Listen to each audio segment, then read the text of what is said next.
On a eu une journée spéciale.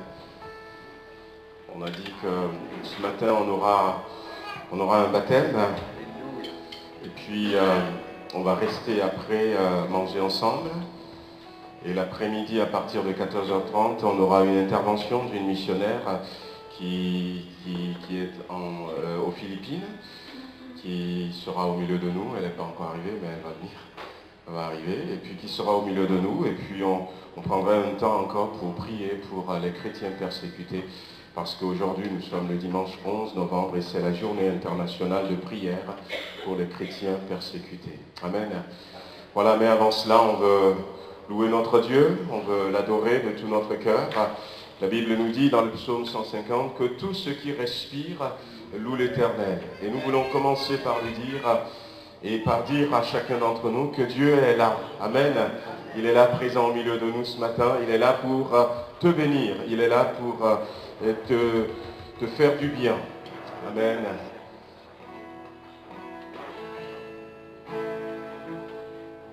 On peut peut-être se mettre debout pour prendre ce premier cas.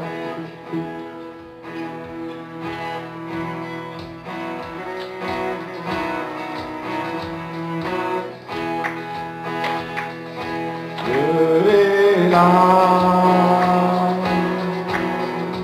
Dieu est là. Dieu est là pour te bénir. Dieu est là.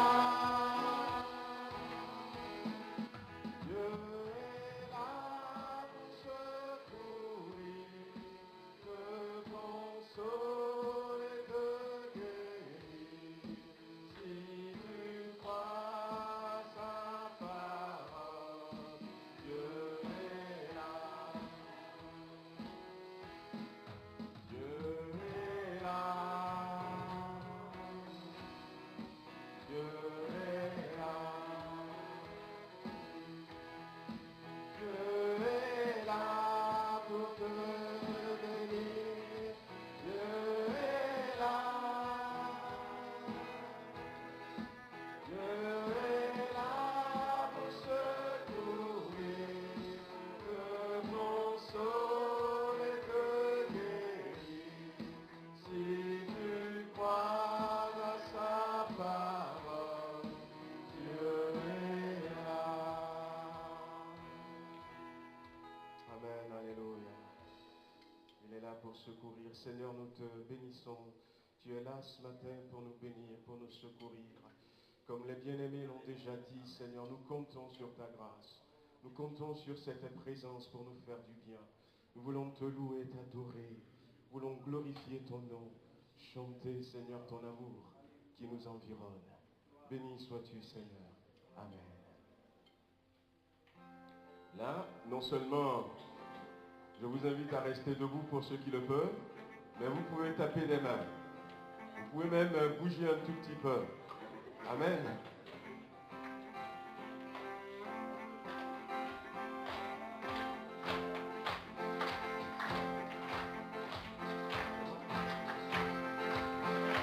Ton amour nous enviera, ô Seigneur.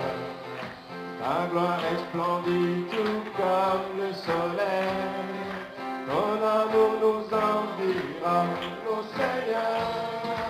C'est pourquoi nous espérons tous en toi. Ton amour nous enviera, ô Seigneur. Ta gloire est splendide tout comme le soleil. Ton amour nous enviera, ô Seigneur. C'est pourquoi nous espérons tous en toi. Gloire à ton nom, au cœur de notre gloire. Gloire à ton nom, toi qui nous as sauvés. Gloire à ton nom, toi qui nous aimes tant. C'est pourquoi nous espérons tous en toi. Gloire à ton nom, au cœur de notre gloire. Gloire à ton nom, toi qui nous as sauvés. Gloire à ton nom, toi qui nous aimes tant. C'est pourquoi nous espérons tous en toi. Tu n'as pas exigé de avant de manifester ton amour, ton bras de fer tu l'as tendu vers nous, pour nous arracher du feu de l'enfer. Gloire à ton nom, auteur de notre joie. Gloire à ton nom, toi qui nous as sauvés. Gloire à ton nom, toi qui nous aimes tant. C'est pourquoi nous espérons tous en toi. Amen, alléluia. Voyez-vous, j'avais raison de vous dire que vous pouvez taper les mains. Amen. Son amour nous environne. Si vous voulez reprendre place, n'hésitez pas. Si vous voulez rester debout, on veut adorer et louer notre Dieu ce matin. On veut bénir son nom.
nos cœurs vers toi ce matin. Voulons te bénir, Seigneur, toi qui as fait le ciel et la terre. Mais toi qui nous as aimés, toi qui nous aimes, toi qui es présent au milieu de nous, Seigneur. Je veux te dire avec mes frères, mes sœurs, tous ceux qui sont là, ce matin que tu es digne d'être loué, digne d'être adoré, Seigneur, parce que c'est toi, Seigneur, qui nous donne la force de nous tenir sur nos pieds. C'est toi, Seigneur, qui nous donne la volonté, l'énergie. Si nous sommes là encore ce matin, si nous sommes vivants, Seigneur, c'est grâce à toi. La Bible dit que tu fais lever ton soleil sur la terre entière, sur toute personne. La Bible dit que tu as tant aimé le monde, que tu as donné ton Fils unique, afin que quiconque croit ne périsse pas. Seigneur, tu es ce Dieu d'amour que nous louons ce matin, que nous adorons ce matin, et nous proclamons bénissez l'Éternel, béni soit l'Éternel, béni sois-tu, Seigneur, d'éternité en éternité, au nom de Jésus-Christ. Amen. Parole, quelques instants, et après, vous savez, comme on a une journée assez spéciale, voilà, je veux profiter pour souhaiter la bienvenue à ceux qui sont au milieu de nous, pour la première fois. Nous sommes heureux de vous avoir avec nous. Donc ce matin, ce n'est pas souvent notre habitude de faire des séances de baptême le dimanche matin.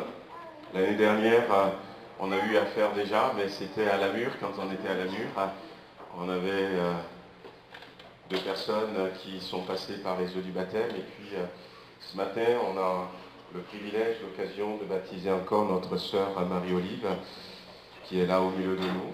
Mais j'aimerais partager un peu sur le baptême ce matin, sur le baptême, ce que vous allez voir tout à l'heure.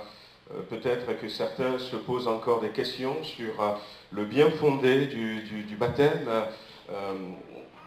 et puis surtout de la manière dont nous faisons le baptême. Alors j'aimerais déjà lire avec vous un premier passage dans le 2e livre des Rois.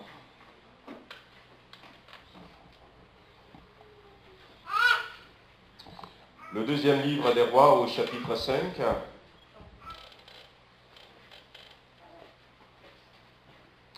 Nous allons lire à partir du verset 10. 2 Rois chapitre 5, verset 10. Il est question d'un général syrien qui s'appelait Naaman. Cet homme était lépreux et il était dans son pays, mais à ce moment-là, pendant les guerres qu'il faisait, il ramenait des captifs dans leur maison.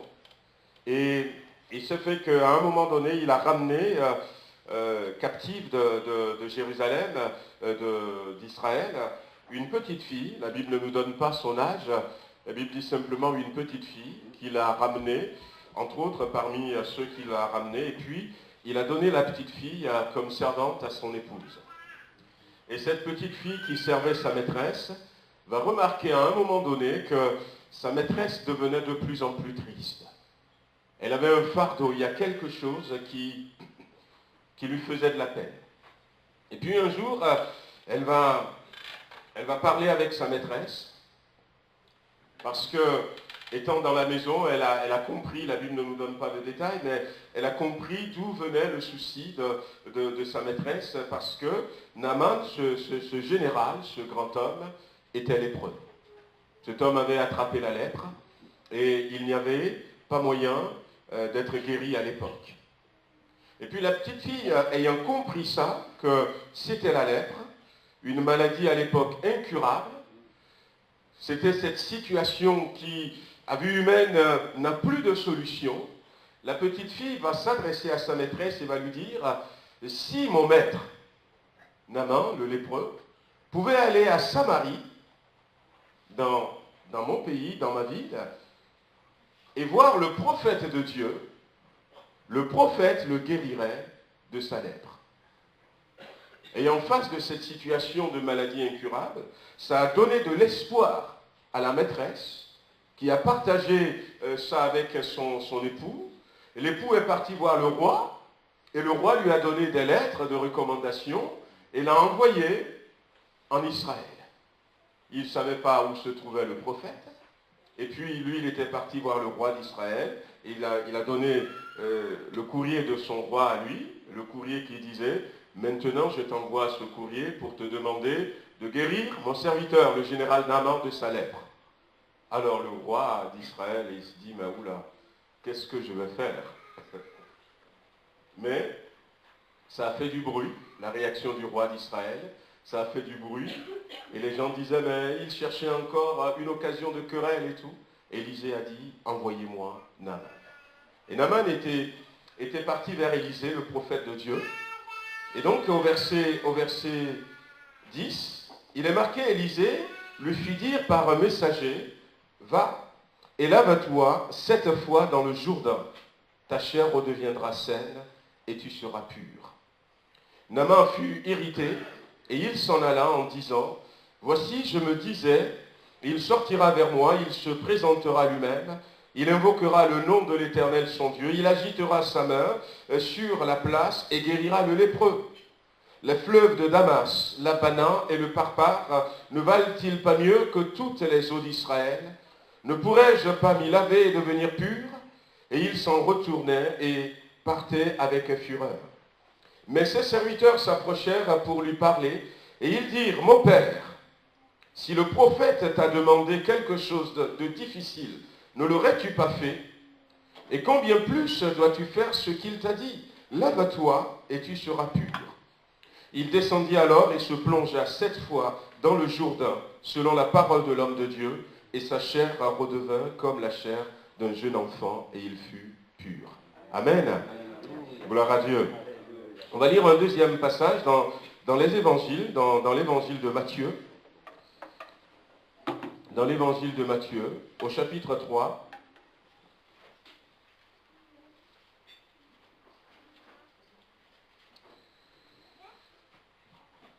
Matthieu chapitre 3, le verset 13.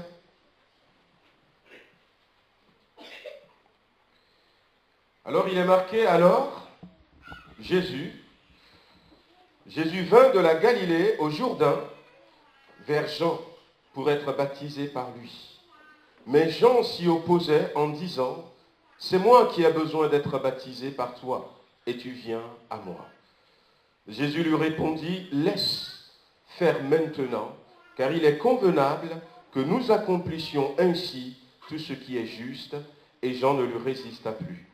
Et dès que Jésus eut été baptisé, il sortit de l'eau, et voici les cieux s'ouvrirent, et il vit l'Esprit de Dieu descendre comme une colombe sur lui. Amen. Amen. Voilà, le baptême dans la Bible. Le baptême, Jésus va nous dire, on va repartir de ce que Jésus a dit. La Bible nous dit que Jésus même s'était fait baptiser. Et j'explique un peu, quand je fais les préparations aux futurs baptisés, que Jésus vint de la Galilée au Jourdain, à peu près 120 km à pied qu'il avait fait, qui nous montre quand même que Jésus avait envie de se faire baptiser. Mais plus qu'une envie, Jésus avait décidé, était déterminé à se faire baptiser. Quand il était arrivé vers Jean, et Jean-Baptiste, sachant que c'est Jésus, va lui résister, va s'opposer. Et Jésus va lui dire, laisse faire, car il est convenable que nous accomplissions ainsi tout ce qui est juste. Tout ce qui est juste. Jésus va utiliser ce terme en parlant du baptême. En parlant du baptême. Le baptême, comme nous le pratiquions, comme la Bible le recommande, c'est quelque chose de juste aux yeux de Dieu. Et d'ailleurs, nous voyons à la suite de la lecture que Dieu a donné son approbation. Et nous voyons même aussi pour Naaman, cette histoire que nous avions lue, que Dieu a donné son approbation. Naaman a été purifié de sa lèpre. Il est vrai que l'Abana et le Parpar sont peut-être des fleuves beaucoup plus clairs que le Jourdain qui est une eau boueuse. Mais ce n'est pas l'eau, mais c'est le symbole. c'est le symbole. Parce que le baptême, Dieu l'a déclaré juste. Dieu l'a déclaré juste. Et Jésus, en se faisant baptiser lui-même, nous montre que c'est quelque chose que nous devons faire. C'est quelque chose que nous devons faire en y mettant toute sa détermination, en se déplaçant pour faire tout ce trajet qu'il a fait pour arriver jusqu'au Jourdain pour se faire baptiser. Et même en repoussant simplement l'opposition qui se présentait, Jésus nous montre que le baptême, c'est quelque chose d'important. Le baptême, Jésus nous dira, alors qu'il a fini son ministère, il était sur le point de partir. Dans Matthieu chapitre 28, versets 18 et 19, Jésus va dire à ses disciples, allez par tout le monde entier, allez par tout le monde entier, prêchez la bonne nouvelle à tous les hommes, à tous les hommes. Faites de toutes les nations mes disciples. Aujourd'hui, on dira, faites de toutes les nations des chrétiens nés de nouveau, en les baptisant au nom du Père et du Fils et du Saint-Esprit. Baptisez-les. Mais ce que Matthieu va nous dire, Marc également, dans Marc chapitre 16, Marc va le dire beaucoup plus clairement. Marc va l'expliquer pour ceux qui parlent le français facile comme moi. Il va dire, celui qui croira en Jésus-Christ et qui sera baptisé sera sauvé. Là, c'est clair. Celui qui croira, allez prêcher l'évangile. Mais celui qui croira dans l'évangile et qui sera baptisé sera sauvé. Nous voyons dans la Bible que le baptême fait partie du salut que Jésus-Christ nous apporte. Le baptême fait partie du salut que Jésus-Christ nous apporte. Et dans l'Ancien Testament déjà, Dieu va mettre beaucoup de symboles, beaucoup de signes, pour dire que c'est comme ça qu'il veut que ça se passe. Pourquoi est-ce qu'il veut que ça se passe comme ça? Eh bien, parce que le baptême n'est pas un rituel biblique, c'est tout, non. Le baptême a un sens profond. Tout à l'heure, notre sœur va venir et nous allons la baptiser. Nous allons la plonger dans l'eau et nous allons la ressortir. Tout comme Naaman va plonger dans le Jourdain. Vous savez, Élisée va lui dire, tu plongeras 7 fois dans le Jourdain. Alors ce n'est pas le chiffre, ce n'est pas la lettre, ce n'est pas dire, il faut le faire 2 fois, il faut le faire 3 fois, non. Le 7, c'est aussi le chiffre qui dit totalité. C'est le chiffre qui nous parle de ce qui est complet. Certains diront de ce qui est parfait. En réalité, le message là-bas, tu seras parfaitement recouvert par l'eau du Jourdain. Quand tu seras parfaitement recouvert par l'eau du Jourdain, tu seras purifié. Tu seras purifié. Et lorsque le Nouveau Testament va nous parler de baptême, curieusement, le Nouveau Testament va utiliser le mot baptizo du grec, qui veut dire plonger dans l'eau. Recouvrir complètement d'eau. Plonger dans l'eau, recouvrir complètement dans l'eau, immerger. C'est ce mot que le Nouveau Testament va utiliser pour nous parler de baptême. Dans le baptême, il y a beaucoup de réalités pour le chrétien. L'apôtre Pierre dira que le baptême est un engagement d'une bonne conscience vis-à-vis de Dieu. C'est le pas de celui qui s'engage à marcher avec Jésus-Christ. C'est le pas de celui qui se convertit à Christ, celui qui se répand. La toute première fois que les disciples vont, après la mort de Jésus, vont mettre en application cet ordre de Jésus, c'était dans Actes chapitre 2. Les disciples on prêchait l'évangile. Il y avait plusieurs personnes qui étaient là, des milliers de personnes qui étaient là pour les écouter. C'était leur première sortie. Et quand Pierre avait fini de prêcher l'évangile, il y a quelques-uns parmi eux qui ont dit, qu'est-ce que nous allons faire? Et Pierre va leur dire, repentez-vous et soyez baptisés. Repentez-vous et soyez baptisés. Il aurait pu leur dire, mais venez vous joindre à nous. Mais non, il faut passer par le baptême. Il faut passer par le baptême. Lorsque Dieu a dit à Adam et Ève, pour ceux qui se rappellent, je fais un peu marche arrière, je vais jusque dans le livre de Genèse au chapitre 3. La Bible dit que Dieu a créé l'homme et il a créé très beau. Il a placé l'homme dans le jardin d'Éden. L'homme avait la liberté de manger de tous les arbres qui étaient là, mais Dieu lui a interdit de toucher à l'arbre de la connaissance du bien et du mal. Mais voyez-vous, quand ils ont désobéi à Dieu, la Bible dit qu'ils étaient tombés dans le péché. Ils étaient tombés dans le péché. Et à partir de là, dans Genèse chapitre 3, la Bible dit que leurs yeux s'ouvrirent. Ils ont remarqué qu'ils étaient nus. Alors ils ont pris des feuilles de figuier pour essayer de se confectionner un vêtement pour cacher leur nudité. Mais quand ils ont entendu la voix de Dieu, parce que Dieu venait discuter, parler avec eux, partager leur journée avec eux. Mais quand ils ont entendu la voix de Dieu et ils ont vu que Dieu venait, ils se sont enfuis et ils étaient partis se cacher. Alors Dieu a laissé faire et Dieu les a appelés en disant, mais vous êtes où? Ils ont été là, vrai, nous avons entendu ta voix et nous étions partis nous cacher. Et Dieu leur dit, vous avez touché à l'arbre de la connaissance du bien et du mal, vous connaissez la suite. L'homme a dit c'est la femme a dit c'est le serpent. Mais ce que j'aimerais vous faire remarquer, la Bible dit qu'à ce moment-là, Dieu,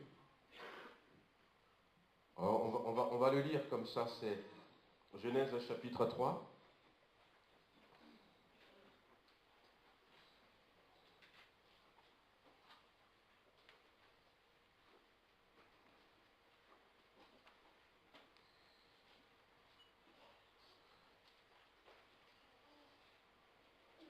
Genèse chapitre 3, le verset 21.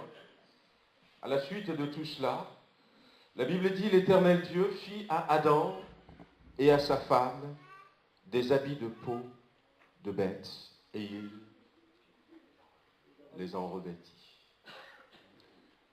À partir de là, pour la première fois dans l'histoire de notre terre, Dieu va tuer un animal. On ne sait pas lequel.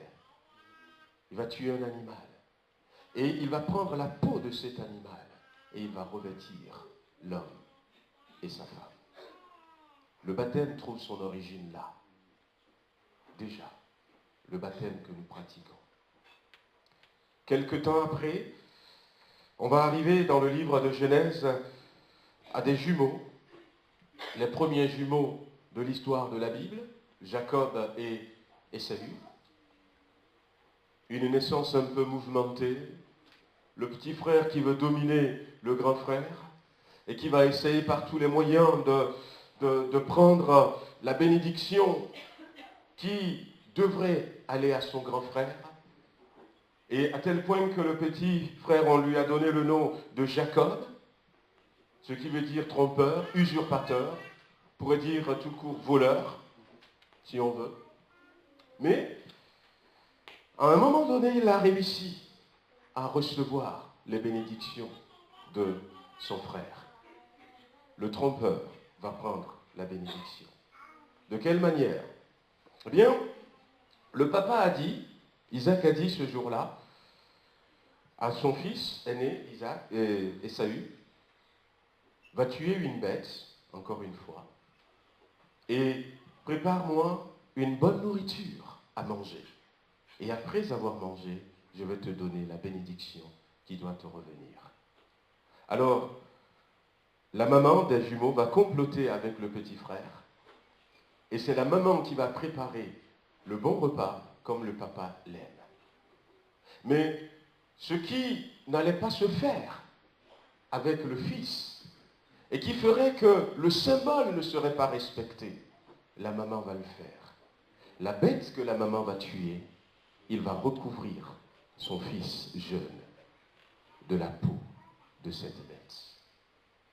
Il a tué un chevreau et il va revêtir à nouveau Jacob de la peau de cet animal.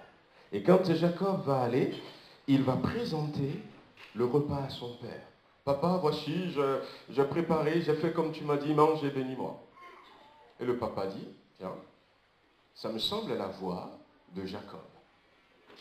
C'est toi Jacob? Non, non, non, c'est moi Ésaü. Parce qu'il veut prendre la bénédiction. Et ce qui a convaincu le père qui ne voyait pas, c'est parce qu'il a touché. Il a touché Jacob.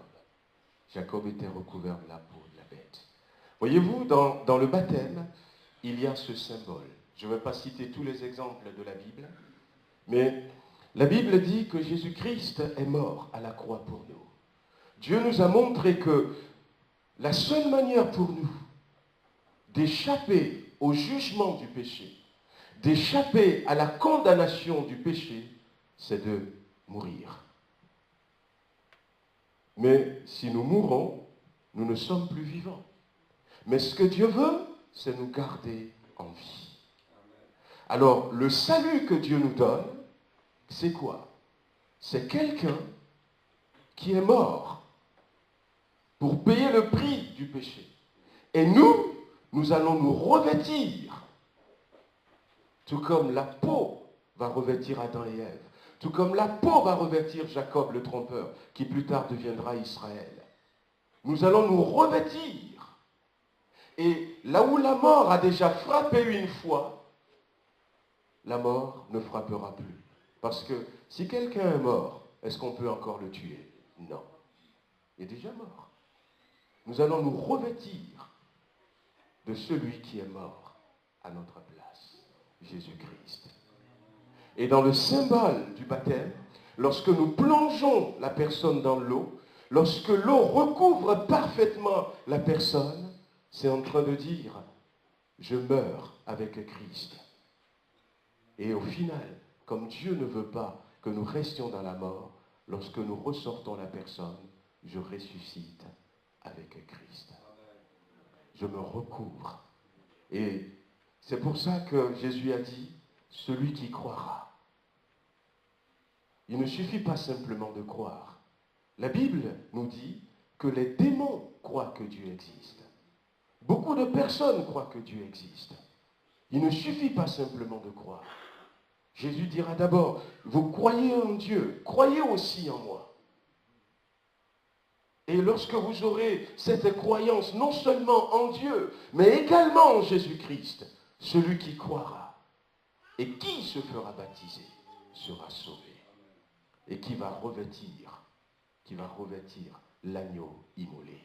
Lorsque Jésus avait commencé son ministère, avant même que Jean le baptise, quand Jésus passait, Jean disait aux gens, en montrant du doigt Jésus, c'est lui l'agneau immolé. La révélation va aller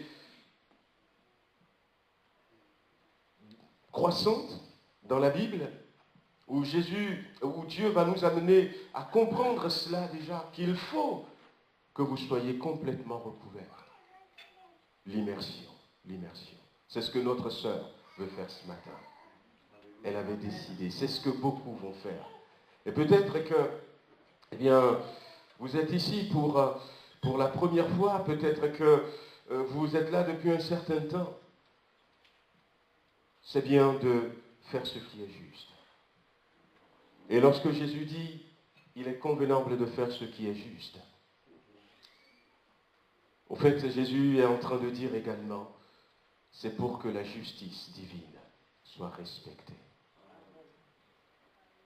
Dieu ne veut pas à cause de sa position, montrée de faiblesse envers nous les hommes, Dieu veut respecter les lois.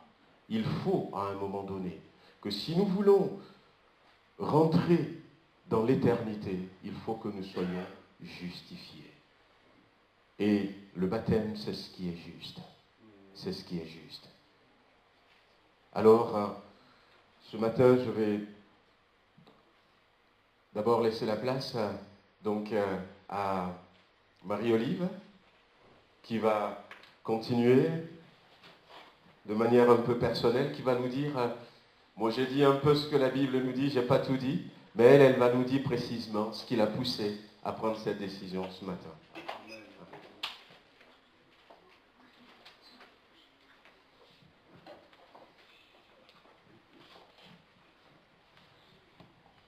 Bonjour à tous.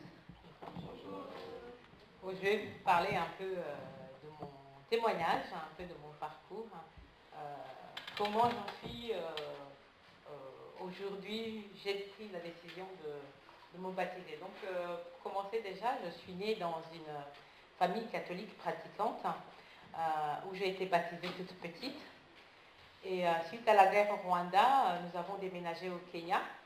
Et c'est à l'âge environ de 12 ans que nous avons rencontré avec ma famille pour la première fois les protestants. Et que du coup j'ai entendu parler de Jésus pour la toute première fois. Les protestants du coup ils nous ont appris à prier, à lire la Bible et puis à louer le Seigneur, tout simplement, à louer le Seigneur. Et donc, en cette période, j'ai été surtout marquée par les assemblées. Il y avait des assemblées des jeunes où nous passions en 3 jours entiers à apprendre la Bible, à louer le Seigneur et à chanter pour Jésus. Je fus vraiment marquée, je me sentais complètement épanouie dans cet environnement. Nous avons par la suite, avec ma famille, déménagé en France. Donc, nous avons d'abord été à Colmar. Et dans ce désir toujours de connaître Dieu, d'approfondir la connaissance de Dieu, nous avons cherché vraiment ardemment une église protestante que hélas nous n'avons pas trouvée. Et donc c'est pendant cette période que les témoins de Jéhovah ils ont frappé à notre porte. Et comme les témoins de Jéhovah parler également de la parole de Jéhovah, cela nous a intéressés. Et donc,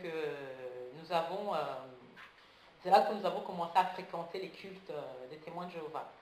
Je fus baptisée témoin de Jéhovah vers l'âge de 18 ans. Et cependant, pendant qu'on était chez les témoins de Jéhovah, donc j'étais avec toute ma famille, pendant qu'on y était, on a commencé au fur du temps à constater des contradictions, à noter du fait qu'on connaissait déjà l'enseignement évangélique. On a noté des contradictions avec les témoins de Jéhovah. Et on a noté dans leur comportement aussi des choses qui n'étaient pas tout à fait cohérentes par rapport à ce qu'ils enseignaient. Et donc, à 24 ans, c'est à 24 ans que j'ai décidé j'ai décidé de les quitter, en même temps que je quittais l'Alsace. Et nous avons déménagé vers Paris et avec mes sœurs, nous avons décidé de commencer à chercher une église évangélique. Donc nous l'avons trouvée, nous avons commencé à les refréquenter et ça a recommencé. On a ressenti le bien-être, cet épanouissement qu'on connaissait déjà, qu'on avait connu toute jeune. Donc, par après, j'ai déménagé avec ma famille, ma petite famille Sokola, mais mon mari et mes enfants, nous avons déménagé à Villefranche. Et ayant toujours ce désir, toujours vraiment de servir le Seigneur, de trouver une bonne église, j'ai trouvé cette église. Et béni par les enseignements, j'ai compris par après que mon baptême chez les témoins de Jéhovah n'était pas conforme au baptême de Jésus et que surtout ce n'était pas suffisant, Donc aujourd'hui, j'ai décidé de mettre ma vie en règle et de continuer à me consacrer à Jésus. Amen. Amen.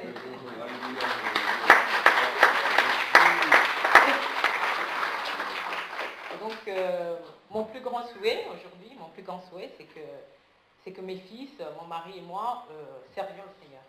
Amen. Amen. Oui, comme il est écrit aussi, en plus, comme il est écrit en Jérémie 29, 11, il a des projets de paix et non de malheur, en fait, de nous donner un avenir et de l'espérance. Amen.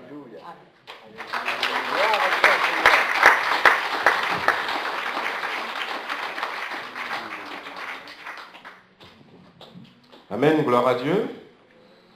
Oui, Dieu a des projets pour nous, des projets de paix et non de malheur. Dieu a des plans pour notre vie, Dieu désire nous aider. Le monde va tellement mal. Et des fois, on se pose la question, mais où est Dieu dans tout cela? Eh bien, il ne cherche qu'à nous venir en aide. Qu'à nous venir en aide. Vous connaissez cette anecdote qui a circulé où, à un moment donné, ce coiffeur, ce barbier disait aux chrétiens qui étaient là, en tout cas, moi, je ne crois pas en votre Dieu. Pour moi, Dieu n'existe pas. Et finalement, ce gars-là, il n'a pas pu avoir des arguments assez solides pour dire à son coiffeur, à son barbier, que Dieu existait. Et puis, quand il a quitté ce coiffeur, il était dans cette pensée. Il avait vu un clochard qui est très sale, avec des cheveux de je ne sais pas combien d'années, des barbes, tout ça. Et puis, il va prendre cet homme et il va dire retourner chez son barbier en disant, eh bien, tu sais, finalement, tu m'as dit que Dieu n'existe pas pour toi, parce que s'il existait, il n'y aurait pas tant de souffrance dans le monde. Je ne veux pas être de mauvaise foi, mais je veux te dire que, en tout cas, de tout mon cœur, je crois que les coiffeurs et les barbiers n'existent pas. Et lui, il a dit, non, là, tu es de mauvaise foi. Tu sais que je t'ai coiffé. Il dit, mais regarde cet homme. S'il existe des coiffeurs dans le monde, des barbiers, il ne serait pas dans cet état. Et le coiffeur a dit, il n'a qu'à venir vers moi. Et même s'il n'a pas de sous, il me demande poliment. Et l'homme lui a dit, Dieu existe. C'est à nous d'aller vers lui. C'est à nous d'aller vers lui. Il ne cherche qu'à nous aider. Et il a même dit, venez, même si vous n'avez pas d'argent. Venez, même si vous n'avez pas d'argent. Et Jésus dira à ses disciples, c'est gratuitement que vous avez reçu. Donnez gratuitement. Voilà. Mais simplement en respectant les préceptes qu'il avait établis. Ce que notre sœur va faire ce matin. Alors qu'elle est en train de se préparer, on va peut-être passer aux offrandes en même temps. On va peut-être passer aux offrandes en même temps. Pendant ce temps, quelques annonces tout à l'heure, donc comme j'avais dit, donc nous allons avoir un temps d'agape à midi, une communion fraternelle à la fin du culte. On va enlever quelques chaises, on mettra des tables et puis vous resterez manger avec nous. Vous rappelez simplement que cet après-midi à partir de 14h, donc j'ai vu notre sœur, missionnaire aux Philippines qui est là, qui est au milieu de nous, donc Nathalie. Elle est où Nathalie? Est-ce que vous pouvez venir? Comme ça on va vous voir. Et dire, cet après-midi j'interviens.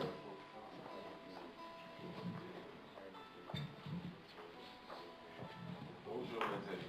Bonjour. Il n'y a pas de souci. Comme c'est ta bouche. Présentez-vous un peu. Donc bonjour à tout le monde.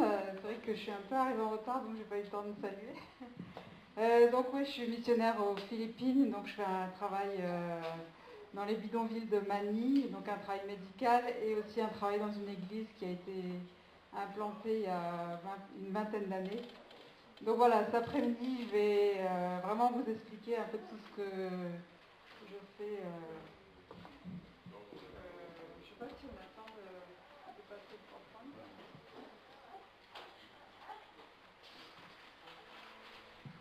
Les 5-10 minutes ou... Oh, de cet après-midi, non? Je sais pas. Ouais. Cet après-midi, bon. Ouais. Ouais. J'ai même pas entendu ce que... Non, en fait, j'ai expliqué que donc, je faisais un travail dans les bidonvilles de Manille, donc un travail médical et dans un travail dans une église. Donc dans le but, bien sûr, d'annoncer l'évangile là-bas, puisque les Philippines, contrairement à ce qu'on croit, c'est pas chrétien. Donc je vous expliquerai tout ça cet après-midi. Donc je vous encourage à rester pour écouter ce qui se passe là-bas et l'œuvre de Dieu et comment l'Église grandit dans les bidonvilles et comment Dieu se sert de la situation des pauvres justement pour pouvoir annoncer l'Évangile. Parce que sinon, non, ça serait beaucoup plus compliqué. Donc voilà. Alléluia, amen. Amen. Voilà, même si vous n'avez pas prévu manger avec nous, à 14h30, revenez. Revenez, hein, donc dimanche dernier, c'est vrai qu'on en avait parlé un peu, mais quand on voit ce qu'ils vivent, ce qu'ils traversent, ces chrétiens, moi je vous montrerai aussi cet après-midi quelques photos de l'œuvre qui se fait en Cisjordanie. En Cisjordanie, où je vais partir en fin de mois, là, donc à Ramallah, donc Gaza un peu, je vais vous montrer un peu les photos de l'œuvre, et puis on aura un temps pour prier. Je crois que c'est bien de temps en temps de consacrer du temps pour ces chrétiens qui sont pauvres, de ces chrétiens qui sont persécutés. Amen. Voilà. On va baptiser notre sœur.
Voilà, nous allons baptiser notre sœur, comme on a dit tout à l'heure, mais avant cela, j'aimerais que nous prions pour elle. Mais voilà, est-ce que tu confesses que tu as donné ton cœur à Jésus-Christ? Oui. Est-ce que tu confesses que tu veux le suivre le restant de ta vie? Oui. On va prier, hein, on prie tous ensemble que le Seigneur la bénisse, la garde. Seigneur notre Dieu, nous voulons te prier encore pour notre sœur Marie-Olive. Tu vois, Seigneur, la détermination de son cœur, ce désir qu'elle a manifesté en disant, je veux que moi et ma maison, nous rentrions dans le plan de Dieu. Elle a compris que ce sont des plans de bonheur, des plans de paix pour avoir de l'avenir et non du malheur, Seigneur. Merci. Et sur la confession qu'elle a faite tout à l'heure, nous voulons la baptiser maintenant au nom du Père, du Fils et du Saint-Esprit.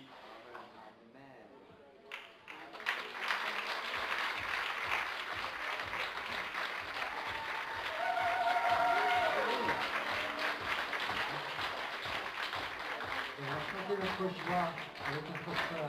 Alléluia.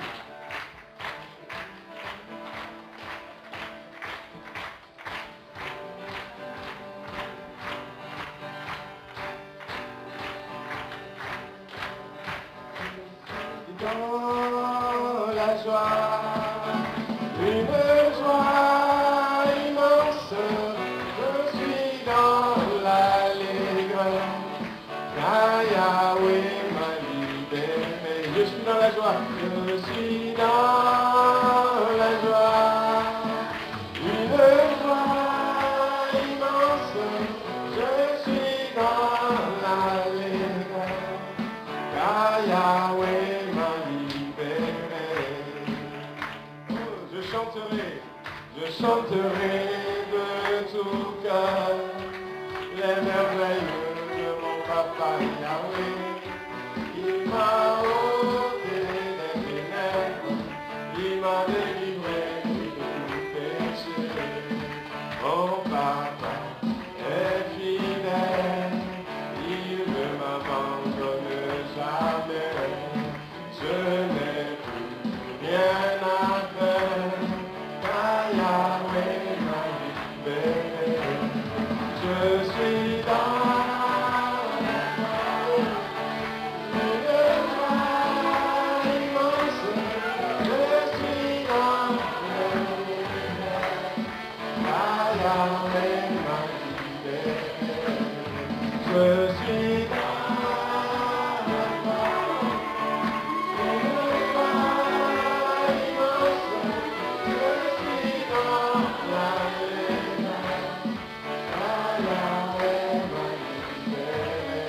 papa, mon papa est fidèle, il ne m'abandonne jamais.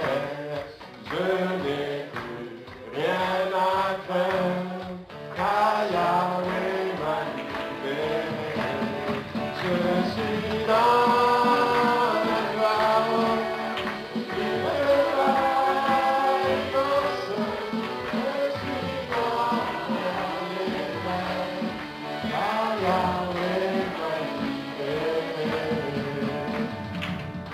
Amen, alléluia.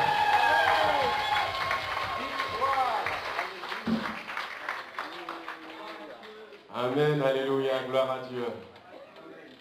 La Bible dit que dans le ciel il y a la joie et sur la terre aussi il y a la joie.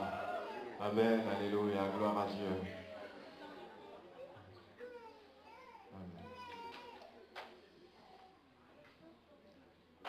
On va passer à la Sainte Seine. On va passer à la Sainte Seine. J'ai voulu mettre la Sainte Seine après, comme ça notre sœur qui a été baptisée va prendre la Sainte Seine pour la première fois avec nous. Voilà. Amen. On va prendre peut-être un petit cœur pendant que les frères qui sont appelés s'approchent et que la sœur finit de se changer. On va peut-être prendre cet auprès de Dieu. On va prendre ce petit cœur pour nous préparer pour ce temps de la Sainte Seine.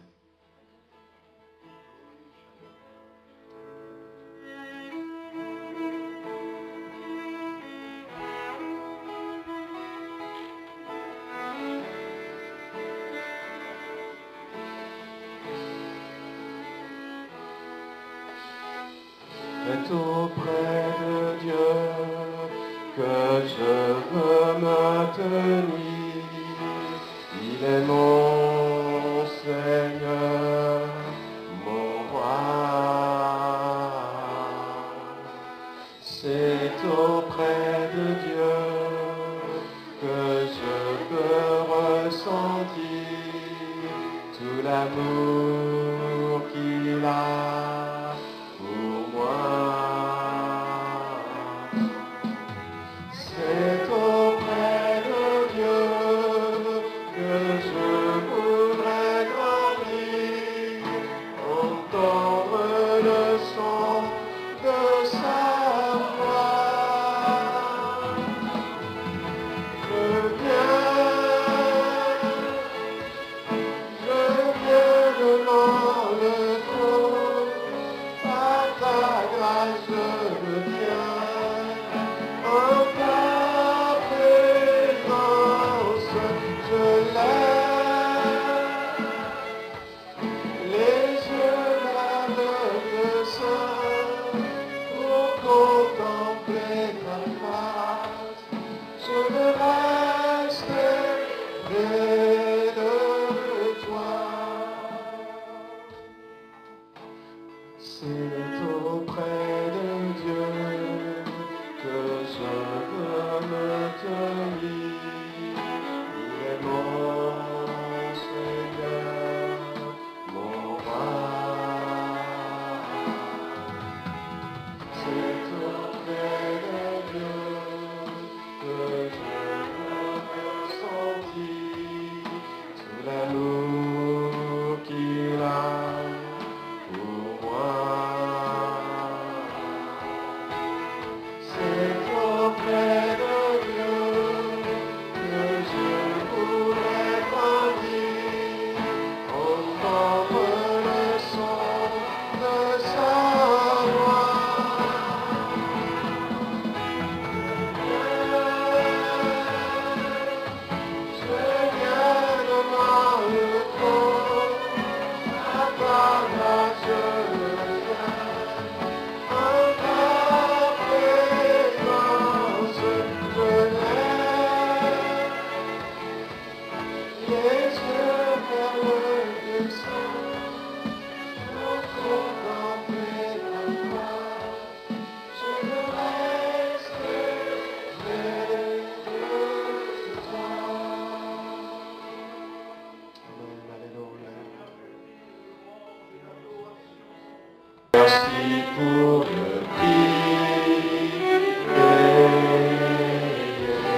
supportant tous mes péchés, tu es venu, mais comme et par ta grâce. Merci pour tout, Seigneur. Merci pour tes mains glacées. Tu m'as lavé dans ton fleuve et j'ai compris ton pardon et ton amour.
Élevons la voix tous ensemble, frères et sœurs, ce matin.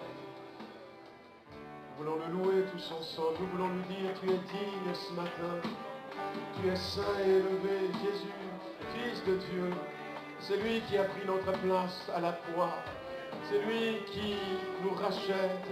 C'est lui qui nous lave par son sang versé, qui nous pardonne nos péchés. C'est lui qui nous réconcilie avec le Père. C'est lui qui nous communique cette vie que nous avions perdue.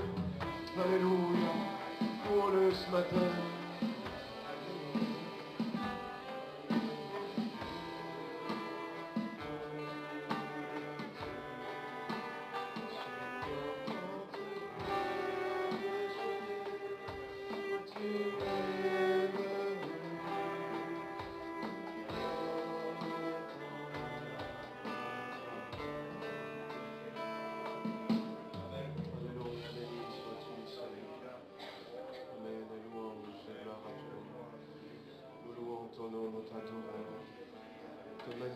Seigneur, ce matin.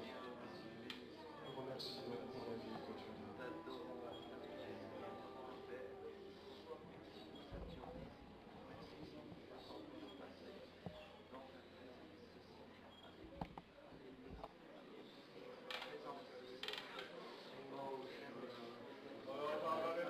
Aux jeunes et aux ados.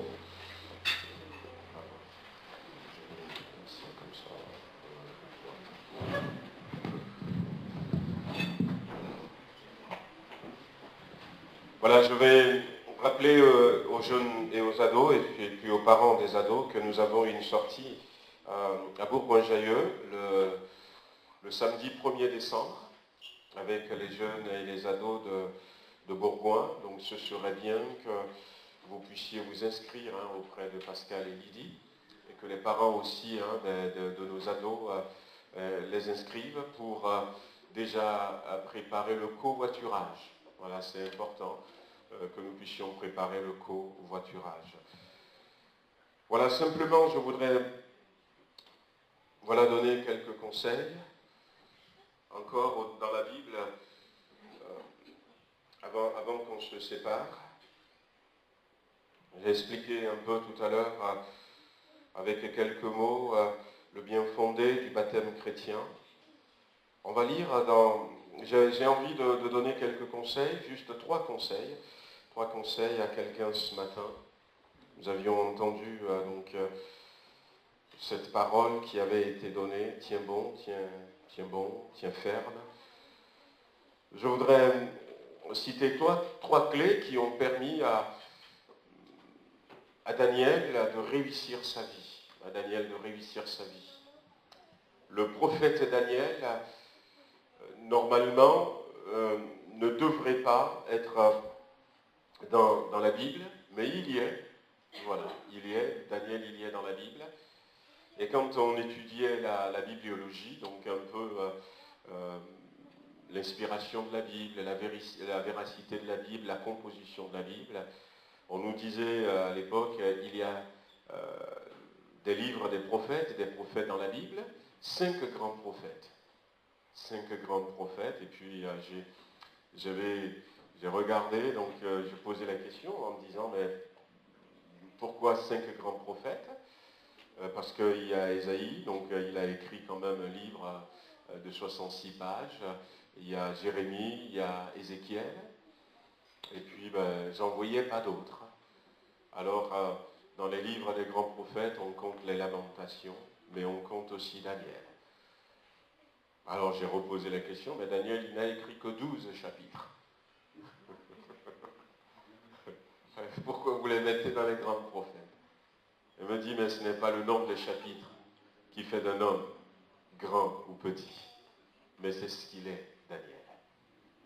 Et Daniel, aujourd'hui, le livre de Daniel nous sert plus que jamais, parce que Daniel va parler des choses de la fin des temps. Dans le livre de Daniel, à un moment donné, Daniel va décrire l'évolution des royaumes de la terre, au travers du rêve de Nebuchadnezzar, et rêve que Nebuchadnezzar a oublié. Dieu va rappeler ce rêve à Daniel, Daniel va rappeler le cours de l'histoire. Et il sera même dit quelque part, ce que tu écris maintenant, tu scelles le livre, parce que les gens ne vont pas comprendre. Et c'est vrai, parce qu'aujourd'hui, quand nous lisons le livre de Daniel, et quand nous regardons l'histoire, nous comprenons très très bien. Nous avions vu le parcours, et nous comprenons très très bien. Daniel va vivre assez longtemps, quand il était déjà un vieillard, un vieil homme, il était toujours resté fidèle à Dieu, et on va l'attraper à ce moment-là, on va le jeter dans la fosse aux lions, mais les lions ne vont pas le manger. Il devait avoir plus de 80 ans, il a vécu une longue vie,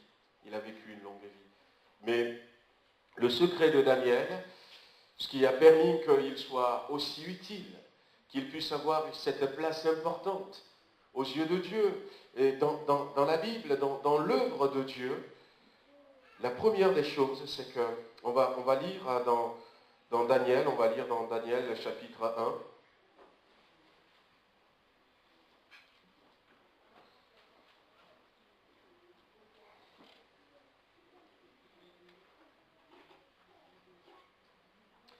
Daniel chapitre 1, on va lire le verset 3.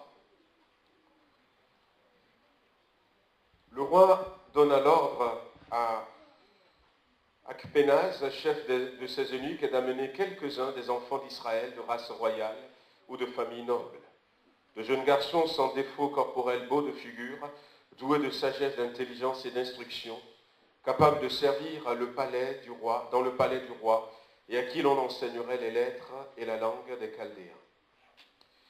Le verset 6, il y avait parmi eux, d'entre les enfants de Juda, Daniel, Anania, Michaël et Azaria. Et le verset 8, Daniel résolut de ne pas se souiller par les mains du roi et par le vin dont le roi buvait, et il pria le chef des eunuques de ne pas l'obliger à se souiller. Dieu fit trouver à Daniel faveur et grâce devant le chef des eunuques. La Bible nous dit que l'histoire de Daniel commence peut-être très bien, une enfance heureuse, avec ses parents. Il devait être d'une famille noble, et puis tout à coup la guerre comme on en parlait tout à l'heure, et la destruction. Aujourd'hui, on est en train de célébrer le centenaire de l'armistice de la Première Guerre mondiale, officiellement 10 millions de morts. Il y aura la Deuxième Guerre mondiale, officiellement 52 millions de morts. Et imaginez ce que ça pourrait donner s'il y a eu une Troisième Guerre mondiale, avec les armes que nous avons. La guerre avait frappé en Israël, Et le temple de Dieu a été brûlé. Il y a eu des morts, mais il y a eu aussi des prisonniers. Et Daniel, avec quelques-uns de ses compatriotes, vont se retrouver à Babylone. Et à ce moment-là, on pourrait dire, on abandonne, on laisse tomber. Si Dieu a laissé ces dieux nous détruire, si Dieu a permis ces choses, si Dieu n'a pas protégé mes parents, alors je m'arrête là. Mais non seulement Daniel n'avait pas baissé les bras, mais en nous disant que Daniel résolut de ne pas se souiller. Sa résolution en réalité, c'est que non seulement je ne me fâche contre Dieu, mais je décide que Dieu soit toujours le premier dans ma vie. Que Dieu soit toujours le premier dans ma vie. Et je veillerai à tout faire pour que Dieu soit toujours premier dans ma vie. Dieu numéro 1 dans ma vie. La bonne résolution, si nous voulons aller loin. Numéro 1 dans notre vie. Et tout faire pour garder Dieu numéro 1. On les avait choisis, et puis on avait dit, mais comme ils sont de familles nobles, comme ils ont une certaine intelligence, on va les éduquer, on va les enseigner, on va les nourrir avec la nourriture du palais, et puis on va les préparer ainsi à servir le Dieu babylonien, à servir le roi. Bien, Daniel était d'accord avec ses compagnons à servir, s'il le faut, puisqu'ils sont prisonniers. Mais il faut que Dieu soit toujours premier dans ma vie. Il faut que je veille à ce que Dieu reste la priorité. Parce que des fois, lorsque nous laissons la vie professionnelle, lorsque nous laissons peut-être la vie familiale, lorsque nous laissons les pressions de l'extérieur, il y a tellement de pression dans notre monde aujourd'hui. Il y a des groupes de pression. Eh bien, la société est en train d'être bouleversée. La société n'est plus ce qu'elle était. La cellule familiale est bouleversée. Et il y a tellement de changements. Mais certes, il peut y avoir toutes ces choses. Mais je vais faire face à ces choses. Je vais peut-être me laisser emporter par certaines de ces choses. Mais veillez à ce que, dans tout ce que je fais, que Dieu reste toujours à la place qui est la sienne, la première. La première. C'est ce que Daniel nous enseigne. Imaginez que, par exemple, comme certains d'entre nous pouvaient le dire, ça ne fait rien, c'est que de la nourriture. De manger des aliments sacrifiés aux idoles.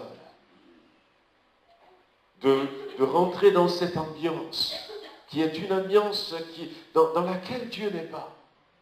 Supposons que Daniel, dit comme nous, il faut être tolérant.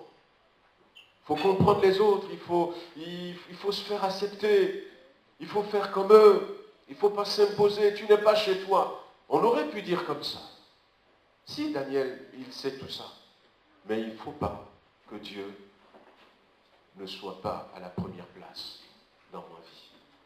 Je comprends tout ça, je veux bien le faire, dans la mesure du possible, mais il faut que je veille à ce que le Seigneur, Jésus-Christ, reste premier dans mon foyer, reste premier dans ma vie personnelle. Que nous veillons à ce que Dieu reste premier dans notre assemblée. Alors, c'est le premier conseil que Daniel nous donne. Et à juste titre, parce que finalement, Daniel et ses compagnons ont été choisis. Ils ont été choisis pour être des conseillers, des sages du roi de Babylone. Et quelque temps après, la Bible nous dit que le roi de Babylone va avoir un rêve. Mais curieusement, ce rêve qu'il a effrayé, ce rêve qu'il a marqué, quand il s'était levé, il avait tout oublié. Mais ça lui a tellement parlé dans son sommeil qu'il veut à tout prix comprendre ce que veut dire ce rêve. Alors il a appelé ses magiciens, il a appelé ses sages, ses devins, et leur avait dit, mais rappelez-moi le rêve que j'ai eu. et expliquez-moi ce rêve. Ah ben, les autres, ils ont dit, ben, écoutez, roi, aucun roi, même s'il est très grand, n'a jamais demandé quelque chose pareil à ces sages. On ne peut pas rentrer dans votre tête, on ne sait pas. Mais il a tellement envie de savoir ce que veut dire ce rêve, qu'il était rentré dans une colère et il a décidé de tuer tous les sages et les magiciens. Et comme Daniel et ses compagnons, ils n'étaient pas là à cette réunion, Daniel et ses compagnons faisaient partie des sages, on les cherchait pour les tuer. Et quand on les a rencontrés, Daniel va poser la question, mais pourquoi le roi a décidé une telle sentence? On lui a expliqué. Et il va demander au roi de lui accorder du temps, de lui accorder quelques heures. Et il va se tourner vers Dieu pour lui apporter la réponse. Il rentre à la maison, il appelle ses amis en disant, on va se tourner vers Dieu. Et ils ont prié toute cette journée. Ce qui s'est passé, c'est que le soir, quand ils se sont couchés, le rêve que le roi avait fait, Dieu a fait faire à Daniel le même rêve. Et non seulement Dieu lui a fait faire le même rêve, Dieu lui a donné l'explication. Imaginez qu'il avait laissé tomber Dieu. Que Dieu n'était plus à la première place. Ouais. Combien sommes-nous dans des difficultés aujourd'hui? Parce que hier, nous avions tourné le dos à Dieu.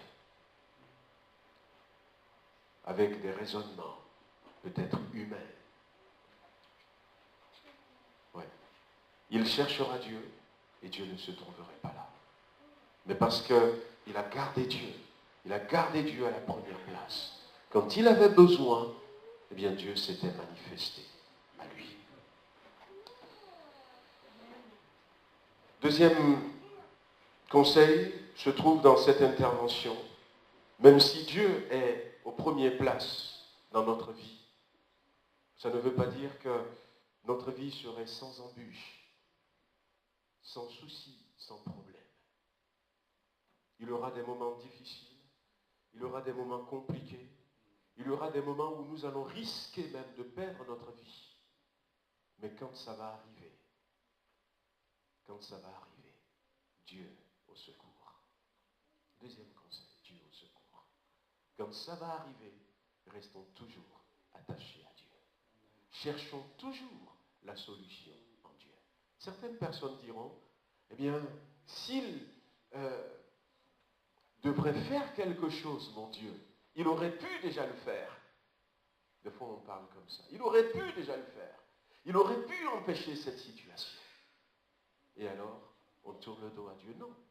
Même si c'est arrivé, Dieu au secours.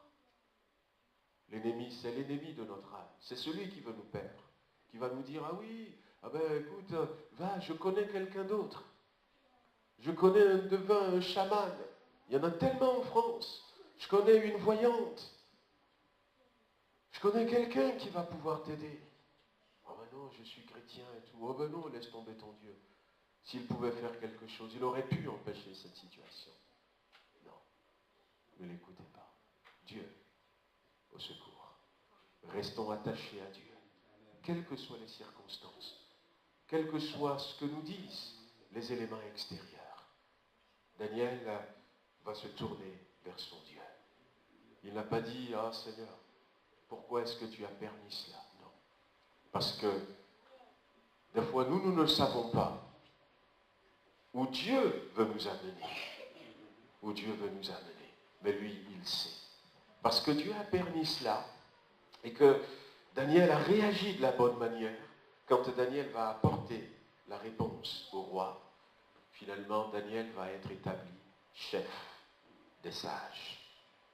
Il va recevoir une promotion. Et ces deux compagnons, ces trois compagnons, Shadrach, Meshach et Abednego, eh bien, vont occuper des positions importantes. Qu'est-ce que je prie, je soupire que des chrétiens occupent des positions importantes dans notre nation. voter des lois, pour signer des décrets, que des chrétiens soient là, ça fait du bien à un royaume, ça fait du bien à un peuple, lorsque des chrétiens occupent des postes importants. Ça fait du bien, frères et sœurs. C'est là où Dieu a voulu les amener. Dieu a toujours un plan lorsqu'il nous fait passer quelque part, même si nous ne comprenons pas. Alors, eh bien, gardons cette deuxième leçon. Et puis, la troisième leçon que nous tirons dans le livre de Daniel, ça va se retrouver au chapitre 3, mais ça va se retrouver aussi dans le fait que Daniel va continuer. Il va y avoir un décret qui a été signé à un moment donné par des jaloux. Et ce décret disait que personne n'a le droit de prier un autre Dieu pendant 30 jours, si ce n'est le Dieu d'Israël. Et Daniel va continuer à prier Dieu. Le décret disait, si on l'attrape, on va le jeter dans la fosse au lion. Mais Daniel va continuer. Mais pour les 3 compagnons de Daniel, déjà au chapitre 3, dans la vallée de Dura, c'était, eh bien, si vous ne vous prosternez pas devant la statue d'or du roi Nebuchadnezzar, eh bien, on va vous jeter dans la fournaise ardente. Oh, le monde a des choses. Ma sœur nous parlera tout à l'heure, eh bien, de complications, des difficultés que les chrétiens vivent là-bas. Mais elle nous parlera aussi de la louange qu'ils ont dans leur cœur, malgré les difficultés.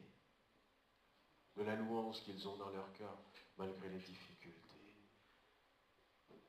Il nous retracera un peu l'histoire que nous avions vue dimanche dernier de la petite Myriam, qui malgré tout avait le sourire.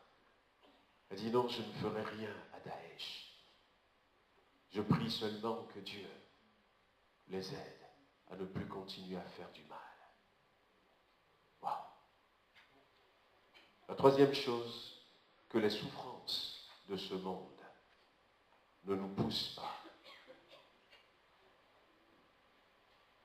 Ne nous poussent pas, ne nous entraînent pas à ne plus être fidèles à Dieu. Restons fidèles à Dieu jusqu'au bout. Même si, et c'est ce qu'ils ont dit, ils ont dit, mais roi, nous n'avons pas besoin de te répondre. Notre Dieu est capable de nous délivrer.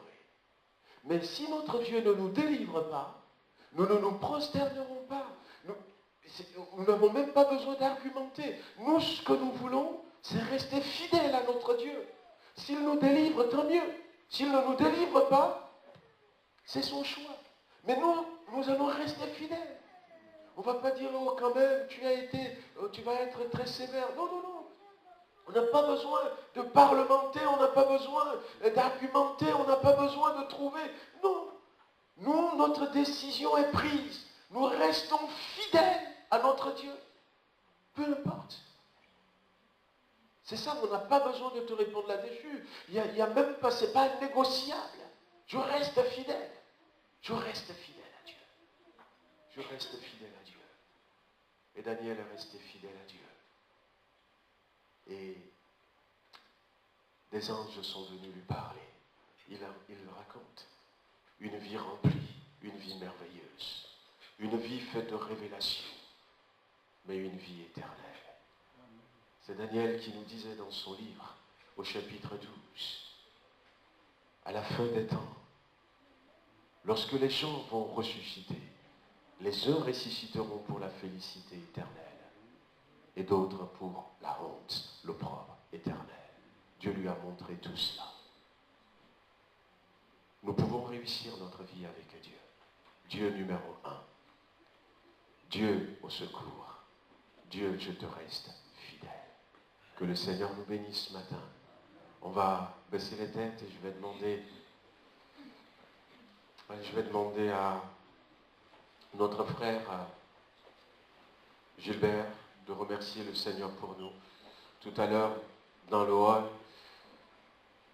la sœur Marie-Olive avec quelques amis ont préparé ont préparé pour nous un apéritif. Et puis après, on aura le repas ensemble. Si vous rentrez, mais n'oubliez pas, à 14h30, rendez-vous tout à l'heure. Mais si vous avez envie de rester, il y a de la nourriture pour tout le monde. On a un Dieu qui aujourd'hui encore est prêt à multiplier le peu qu'il y a pour que nous puissions manger et vivre ce miracle. Que le Seigneur vous bénisse. Gilbert.